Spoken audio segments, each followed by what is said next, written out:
নমস্কার বন্ধুরা, আজকে কড়াইতে চানা বানাচ্ছি।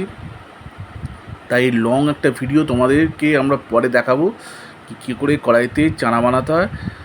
প্রথমে একটা শর্ট ভিডিও তোমাদের সামনে আমরা নিয়ে আসলাম, কড়াইতে কী করে চানা বানানো যায়।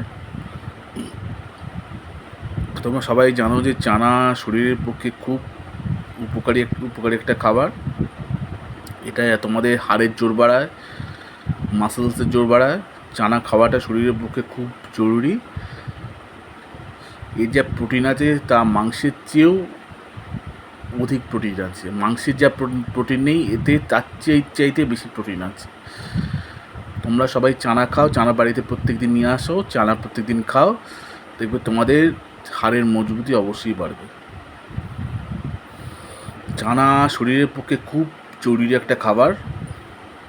চানা তোমাদের দৃষ্টিশক্তির পক্ষে, তোমাদের চোখের জ্যোতির পক্ষে এবং তোমাদের হাড়ের জন্য খুব দরকারি। বন্ধুরা, তোমরা সবাই চানা বাড়িতে বানিয়ে